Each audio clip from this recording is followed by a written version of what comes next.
So what are Cormac McCarthy's views on LSD and psychedelic drugs? Well, we actually have a supposed quote and a couple other pieces of ancillary knowledge that support the idea that Cormac McCarthy took LSD at one point in his life. And obviously this isn't mind-blowing, like most people out there who aren't cowards have experimented with psychedelic drugs before, but it's obviously fun to talk about it. So in the Cormac McCarthy archive, first of all, he has multiple references and talks about Allen Ginsberg, Tim Leary, Aldous Huxley, George Juradev, and a bunch of other spiritual and psychedelic type figures in the community. But we also have a quote from Gary Wallace, who wrote a book about when he spent 3 days with Cormac McCarthy, talking about a book that him and his girlfriend were trying to write. And a lot of it actually of the book has a lot to do with just spiritual stuff. They talked to Cormac a lot, and a lot of the best spiritual quotes we have about and from Cormac McCarthy came from this book and Gary Wallace. So we are now going to view a quote from Michael Lynn Crew's book, Books Are Made Out of Books, which is a book about Cormac McCarthy's literary influences. Quote, "An interest in Leary's explorations of psychotropic drugs is unsurprising, given comments McCarthy made to Gary Wallace about his own explorations. McCarthy commented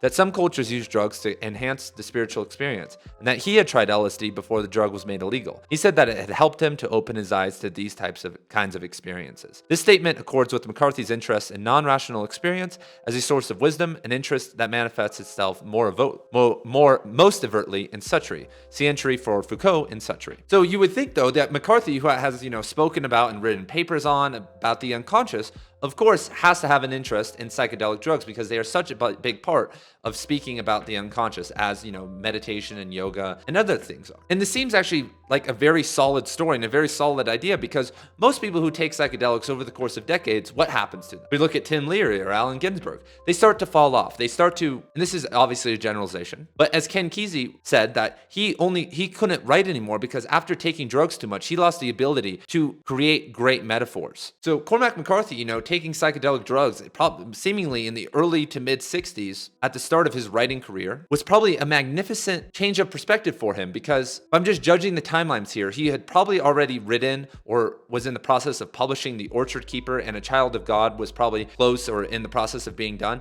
But he had been working on Suttree way before he started The Orchard Keeper or A Child of God. And when we kind of look at the bizarre elements of Suttree, you could see actually the shift because supposedly in the early drafts of Suttree, McCarthy didn't have a lot of that it was actually very bland. There was actually just none of the magic that he had in even The Orchard Keeper or A Child of God was present in the early drafts of Suttree. So what changed that? Obviously, publishing 2 novels makes you a better novelist, but starting to dive into the unconscious and irrational experiences, he was living out in the woods at Tennessee at this time and building his own house and, reconnecting back with nature, trying out some psychedelic drugs is probably a great way to become one of the greatest living authors. If I had a plan to give to someone, it's like, hey, I'll do, what would create the best scenario?